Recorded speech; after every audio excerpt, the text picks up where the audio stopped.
Last week, Donald Trump announced that he tested positive for the coronavirus. If you're like me, your initial response was, oh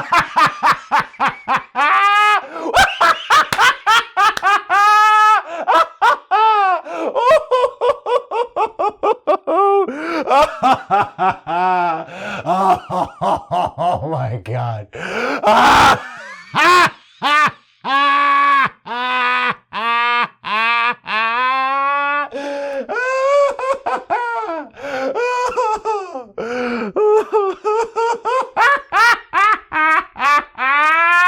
But is that an appropriate response?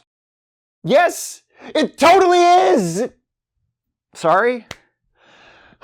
My humanity and my schadenfreude are battling it out. Guess which one's winning? Okay, maybe it's not appropriate or okay to be glad that Trump has COVID. He's still a human being after all. Technically, so far as we know. But it's certainly understandable and not something I'm gonna tell you you need to feel bad about. Because I don't feel bad about it! I'm not saying you have to feel good that Trump has COVID. If your reaction was one of sympathy, hope for recovery, I wouldn't wish that on my worst enemy, etc., etc., hey, good for you, you fucking saint. But if you do happen to think Trump testing positive for COVID-19 is a happy development, perhaps even one worth celebrating, that doesn't make you a bad person. And I, a random white dude on the internet, and as such one of the most respected and deferred to oracles in our culture, am here to tell you why.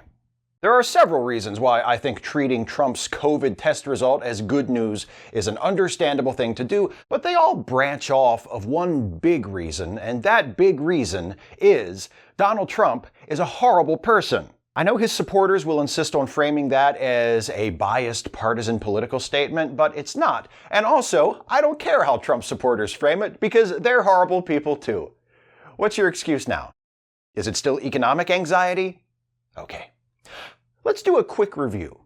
Since he's been president, Donald Trump has attempted to ban Muslims from entering the country, instituted a zero-tolerance immigration policy along the southern border, which resulted in children of undocumented immigrants and asylum seekers being separated from their families and, in many cases, not returned. He obstructed justice by repeatedly attempting to interfere in an investigation of him and his associates, an investigation which ultimately led to him being impeached. He used the power of presidential pardon as well as a sycophantic attorney general to help his friends escape the consequences of their crimes. He, it was recently revealed, paid little to no federal income tax during the last 2 decades, despite repeatedly insisting the opposite and boasting of his wealth and business success. He has, according to reporting that has been corroborated by multiple news agencies, referred to dead American soldiers as suckers and losers. He has refused to commit to a peaceful transfer of power should he lose the election, and has repeatedly used the platform of the presidency to cast doubt on the legitimacy of the election, particularly the process of voting by mail on the basis of no evidence whatsoever. He has repeatedly failed to convincingly condemn and disavow white supremacy, which has seen a massive resurgence during his presidency, thanks in large part to white supremacists perceiving Trump to be one of them. An accurate perception, if you ask me, by the way.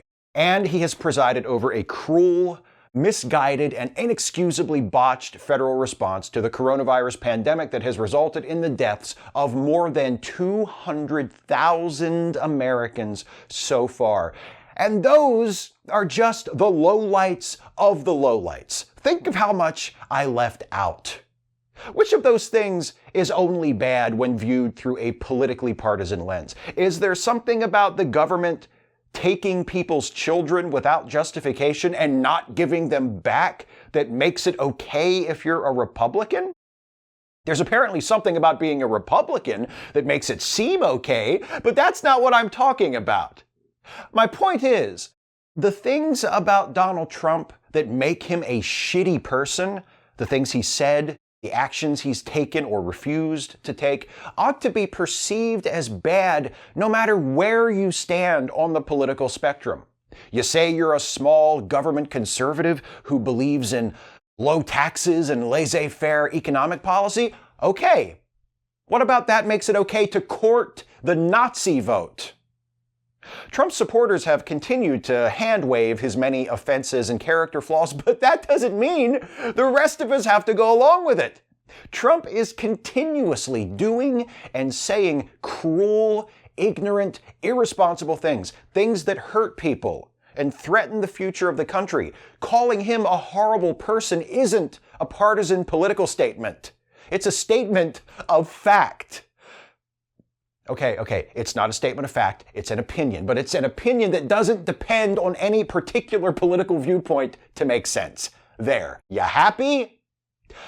Of course, the primary way in which Trump has exhibited his horrendous character, or lack thereof, recently has been through this response to the coronavirus pandemic, which makes the fact that he has now tested positive for the virus extra delicious to those of us who have a taste for such things. It's not good news just because Trump is a terrible person. It's also good news if you have an appreciation for irony.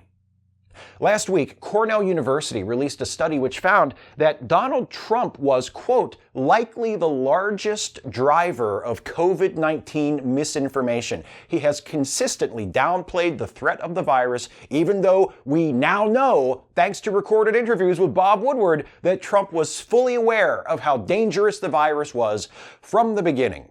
He's insisted that the virus will just magically go away one day. He's mocked people for wearing masks. He's hyped bogus miracle cures. He sought to minimize the impact of the virus, treating the hundreds of thousands of COVID-related deaths as an inevitable fact of life rather than something that he could have helped to prevent. And he's continued to hold large public rallies with no mask requirements and no social distancing, sometimes in violation of local guidelines against such events.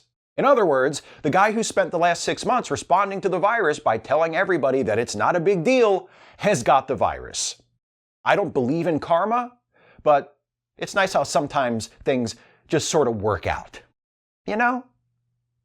Let's also remember how Trump himself has responded when misfortune has befallen his political opponents. During the 2016 presidential campaign, he infamously mocked the disability of journalist Serge Kovaleski, who has arthrogryposis. He also made fun of Hillary Clinton for stumbling during a 9/11 memorial. Turns out she had pneumonia. And just last week, during the first presidential debate, he seized on Joe Biden talking about his son Beau, who died of brain cancer in 2015, as an opportunity to attack Biden's other son, Hunter, for having a drug problem. It's pretty shameless for Trump supporters to demand sensitivity and compassion for Trump in the wake of his COVID diagnosis, when Trump himself doesn't seem to possess either quality.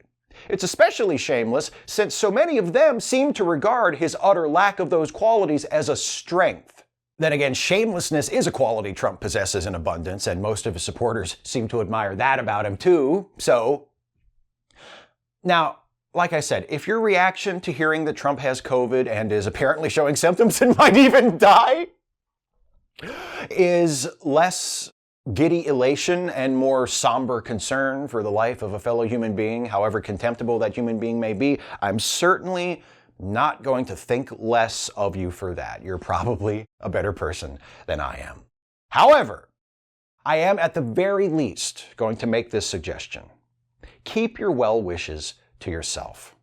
Because it's one thing to feel an instinctive swell of compassion regarding the plight of a suffering person. It's another to publicly display sympathy for them, especially if that person has contributed to far greater suffering than that which they are experiencing. Yes, I know Joe Biden already wished Trump a speedy recovery, but Joe's got bipartisanship the way some people have allergies. Poor guy, just can't ever seem to get over it. Plus, Biden is running for president, and the Republicans are already trying to paint anyone who didn't run right out and attend a prayer vigil for Trump as a cold-hearted bastard who wishes for the deaths of their political adversaries. And, I mean, we're not all like that. So showing some class instead of kicking Trump when he's down makes sense from a strategic point of view as well. But Before those of you who aren't running for president decide to publicly wish Trump well in his battle against the disease he spent most of this year telling people not to worry about, consider who Donald Trump is. Who it is you're wishing well. He's a liar. He's corrupt. He celebrates the use of violence against people he doesn't like while exaggerating or outright fabricating incidents of violence committed by people protesting him. He threatens political opponents with investigation, prosecution, imprisonment. He threatens to withhold federal funding from states and cities that displease him. He has allowed white nationalists like Stephen Miller to set policy. He has vilified immigrants and refugees, followers of non-Christian religions, and people of color, while simultaneously insisting that he is a friend of all those groups. He has damaged the standing of the United States in the world, alienated some of our closest allies, arbitrarily withdrawn from international agreements, openly praised and supported dictators while insulting democratically elected leaders, and pursued an agenda of xenophobia, isolationism, and nationalism. In other words, Donald Trump is a fascist who routinely acts to destabilize and delegitimize the essential systems of our democracy. If you say something nice about him, even something as basic as, "I hope he doesn't die," you are sending the message that he is the sort of person about whom nice things ought to be said. And he's not. But the problem isn't just that he doesn't deserve it. Saying nice things about Donald Trump helps to normalize him, to legitimize him, and he's been plenty normalized and legitimized already. Thank you very the fuck much. Look, if you say nice things about Donald Trump, that helps him. Maybe not much, because you're only one person, but it adds up. If people don't say nice things about him, he'll just make up some imaginary people who said nice things about him and talk about them for twice as long as he talks about the real people who think he's the shits, because that's what he does. He waves off his failures and invents fictional successes he can crow about instead. So you keeping your hopes for his recovery to yourself doesn't actually hurt anything. And to be honest, you expressing those hopes isn't going to accomplish anything good. It's not as though Trump is going to see a bunch of liberals and leftists putting politics aside to wish him well and suddenly go, "Wow, they're actually good people after all. I'm going to stop setting the world on fire." Not even catching COVID has changed him, like, at all. Over the weekend, against the advice of the CDC and all standards of responsibility and human decency, he left the hospital so he could take a limo ride and waved to supporters who had gathered outside, exposing everyone in that car with him to his infection. Let me say that again. He left the hospital and exposed people to his virus for no reason. It wasn't an emergency situation where they had to move the president somewhere. He just felt like a bit of an outing. And when announcing that he was being discharged from Walter Reed, he tweeted, "In the wake of over 200,000 American COVID deaths, I remind you, quote, don't be afraid of COVID. Don't let it dominate your life."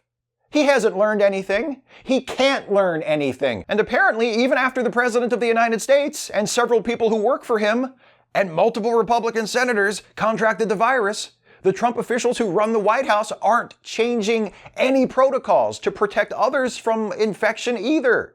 Reportedly, staffers are still mostly working without masks, not practicing social distancing. Screenings of people entering the White House for possible signs of infection have not been increased. It's like they're still just pretending it isn't happening. This is who you're sending your best wishes to? Your best wishes. How bad does somebody have to fuck up to get a worst wish? Or even a mediocre wish, like if somebody burned down an orphanage with everyone inside, then caught the Ebola virus, would you be like, "Oh, well, nobody deserves to bleed to death out of their mucous membranes and eyes, so I hope he gets better soon. But I also hope the next time he goes to see a movie, he gets there late and the only seats left are the ones right up front."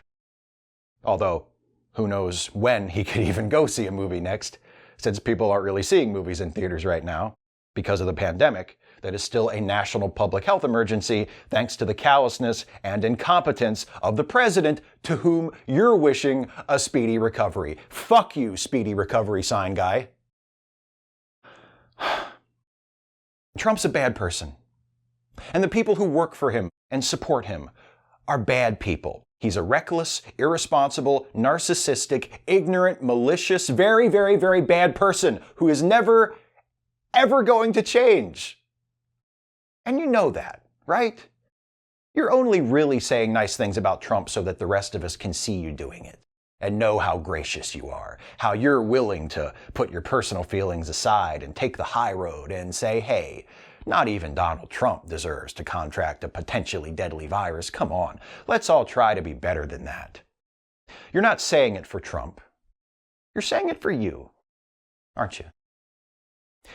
So maybe don't, because you're not helping. Or at least, you're not helping anyone who ought to be helped. Pity the sick and the dead, not the guy who had some bad luck after afflicting them.